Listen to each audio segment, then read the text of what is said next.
Hello everybody and welcome to the fourth lesson for the Roll-a-Ball project tutorial for Blender Game Engine. This time we will make two scripts. One will be for picking up the pickable objects and counting the score. The second will be to control the camera, so it will stay in the place with the player, and we will just quickly make some walls. So let's start with the walls. It should be very quick. Just add an empty because we want 4 different objects for the walls, so keep it organized. Set it to walls, add cube, set the dimensions x 0.5, y 20.5. Okay. Apply the scale and move it in x-axis by -10. Well, parent it to our walls, name it wall 01 or just wall, where it is, somewhere below, and apply parent it to the walls. Now set it's static, it's good. Just collision bounds to box, so it will work as it should, and material gray as anything else. And just again with Alt D, which make instance, not duplicate. In x-axis with 20, select both, again Alt D and rotate around z-axis by 90 degrees. Well, and we have our walls. Next thing, move the camera a little higher. Oh no, I don't see it, saw it from camera perspective. And like this, for example, around median. It could be good view. You can see here we losing shadow, so find our lighting, and in main light change the frustum size to 16. Well, it should cover all the area. And as you can see, it's there are many prefabs, 12 of them. Put them again into empty.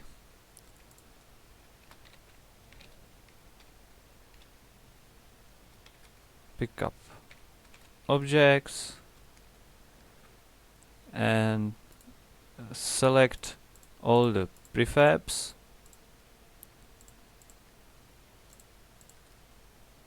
And pick up objects as last one, and then Control P, set parent to objects, so we have it nice and organized, all the prefabs. Well, and to our script. We will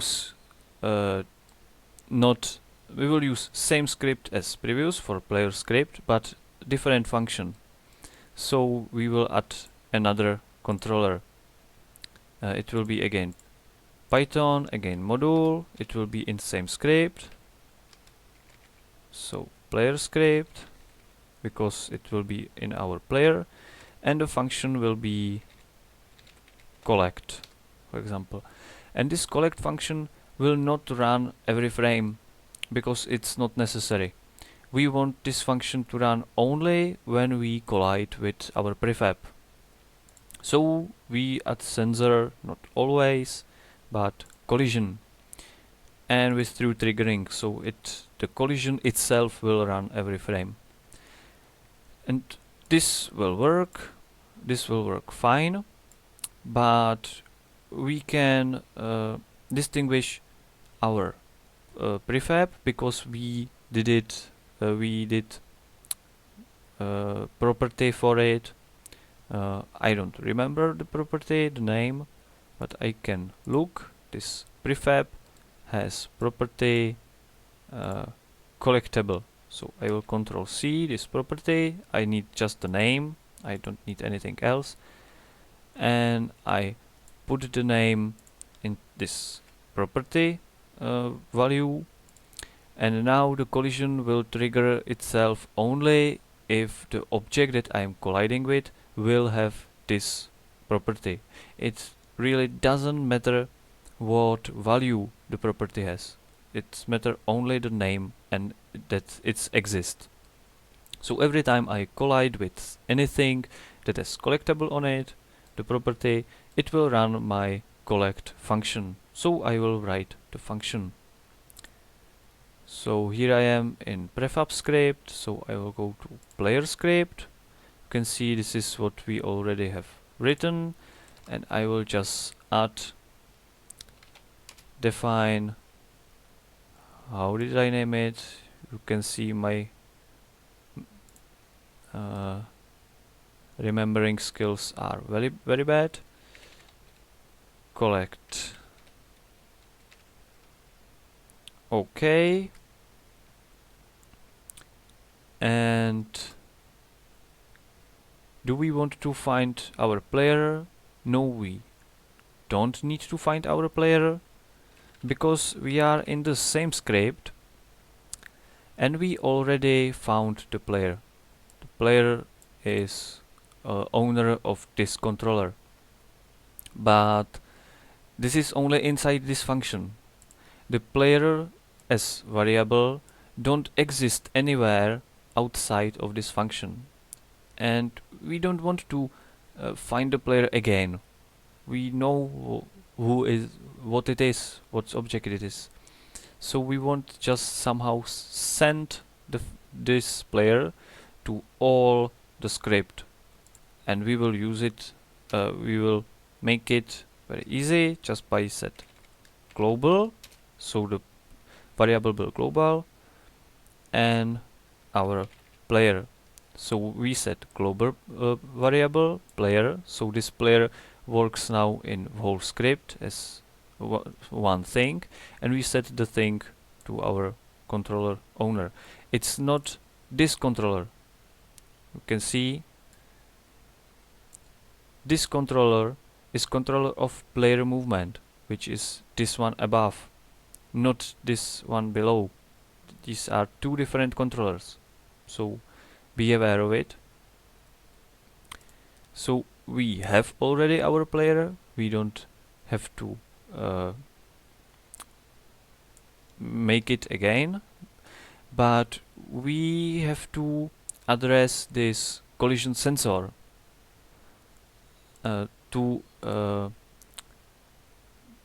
we need to somehow find the object, the prefab that we are colliding with, and this object is stored in the collision itself, and the collision is in this collision sensor. So how to find the sensor? Well, the same as the object. So if we want or not, we need our controller, and if we have our controller, we can find all the sensors that are connected to it with just sensors or collision sensors. Come on, why I can't write? So I will name it ColSense for collision sensor, and I will set it to, this is my controller with this function. I want to find all sensors. Oh my god.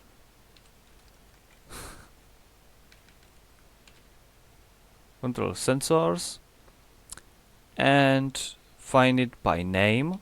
So I will write name here, and the name is collision. It's this name.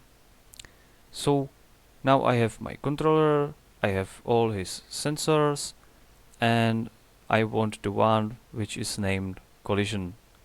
And when I have this sensor, I can extract from it the object that is collided with. I will name it like collider, for example. And this collider will be this my sensor, colSense, and the object that is collided with is property named hit object, I believe. Again, you can go to Blender API, go to collision sensor, and you will see what it has as properties. And one of them is hit object.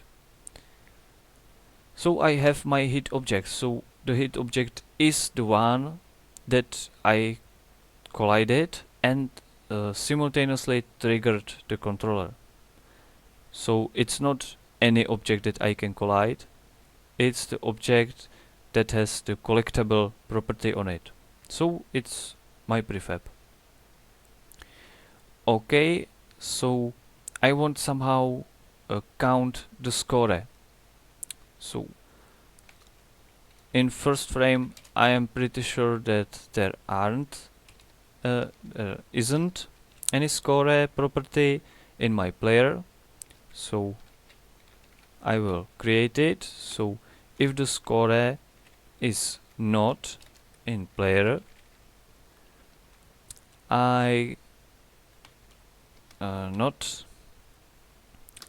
will set player score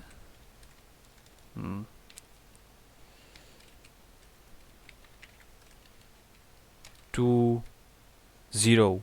I will start in first frame with 0 player score. And if there is some score, so else, and I have any score and I collide with something, I can write here that I want to end the collider object and add some score. So I can write here, right here. So collider end object. So this object will die in this frame, and player score will be,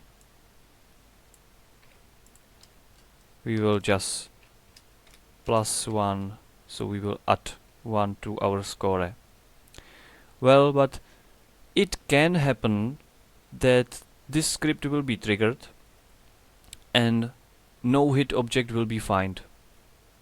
It's very weird because we need the collision to actually find the object, but you know that the scripts, the logic steps run a little faster than the frame rate itself, so it can happen that it ends the object, and in this same frame, when the object is ended, you can find it again when in this collision sensor. So again, it's weird, but always when you work with some object that you are not 100% sure that actually exists, you need to control if the object exists. It's very easy. You just write if collider, it's all. So if this collider exists, I will do all these things, and it's all for this function. This could work actually, so I will try it, but I want to see my property. I want to see that it's actually counting, so I will write it here. It was score, it's integer, and I hit this little I. It means that it will print debug information for this property, and in game I can check show debug properties. It will show values of these properties. So if I now go to game engine, I can see this score, and if I hit some the prefabs, the collectibles, it's counting to 12. Well, it's work. So what now? We should quickly make the script for camera, so the camera can follow our player. Well, we can parent the camera to player.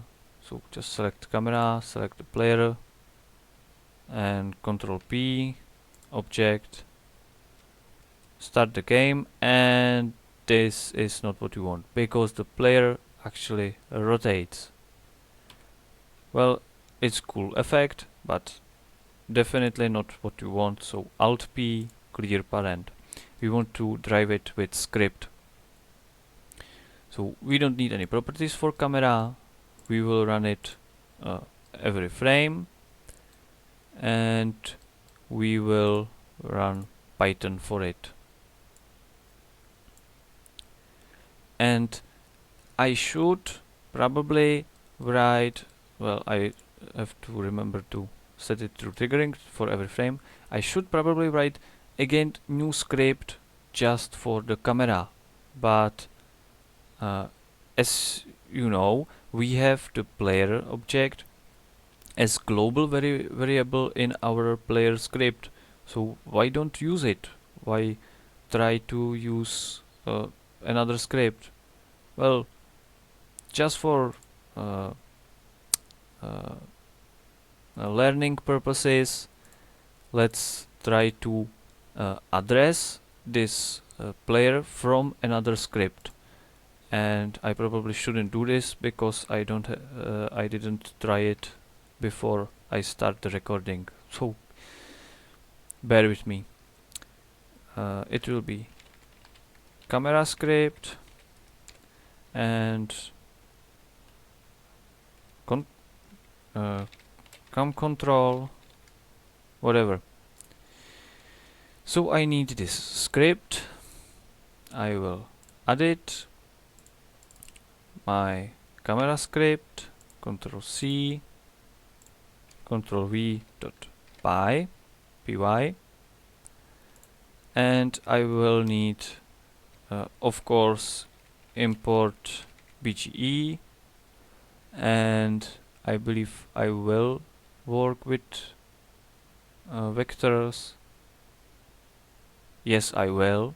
So mat utils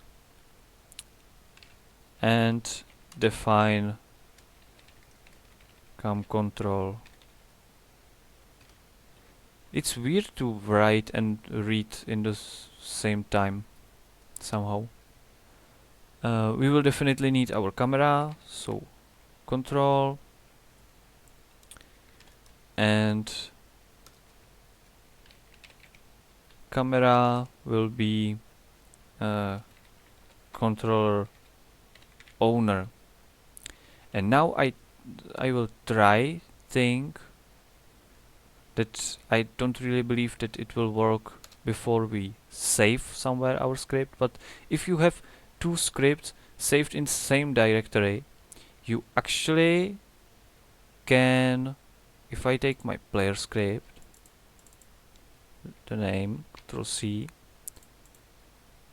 you can import, same as BGE and matutils, you can import your player script, and this in this player script is variable player, global variable, so I can use it now as my player object. So let's try it. First I will need function or property offset for the camera. So in first frame I will set the offset for the camera, the position that is currently in, and in the other frame I will use this offset and offset the camera with the same vector still from the player. I hope it makes sense. It will make sense when I show it. So as always, if offset not in camera, then set the offset. So camera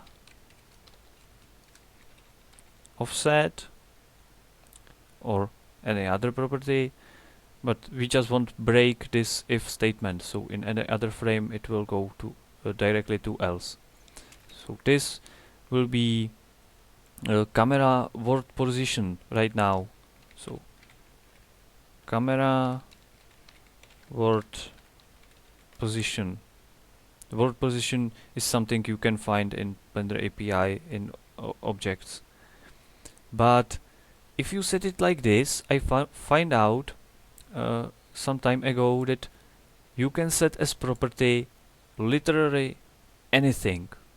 Anything you write on the right side, it can be stored in property, and it don't have to be number or vector or string or any other type of thing. So it can store the world position, but not as vector, but as world position. So it would actually change this property every time the camera will move, and we don't want it. We want just the vector, which is right now, right here. So we can either make the vector from it or make a tuple object from it. It doesn't really matter. If you make just tuple, it will store just the value in this case 3 values for x, y and z. So we have our vector, and in any other frame, so else, we will change the camera world position, world position will be equal, and now we want the player world position, so we will address the player, and it should be, I really didn't try it, but it should be player script dot player. So this should be our player, and it should have world position. Oh, I'm really expecting some errors, but whatever, let's try it. Player world position and plus our vector. So now we have to make the vector from the tuple. So batch utils vector, and here we write the camera offset.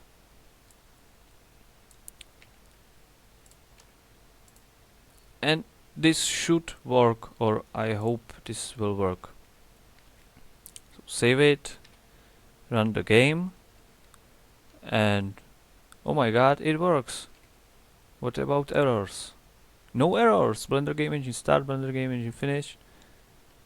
Excellent. So you can extract properties or even whole functions from different scripts. Where am I? Here. So I have my player script. Here is as global define my player, and I can address this player in another script, in my camera script, with just first importing my script. This is same as importing the BGE. You are importing some script where are all these functions, and I will just import my own script, which dot I will extract from it my player, and player is my object, and I can find its world position. So this is actually working. It's working actually well, and next time we will make the heads up display, so overlay a new layer, and we will address the text object that will be in other layer, and we will address it by name in different scene, because we will make new scene for the heads-up display. So I hope you are finding it useful, you like it. I thank you very much for watching, and till the next time, bye.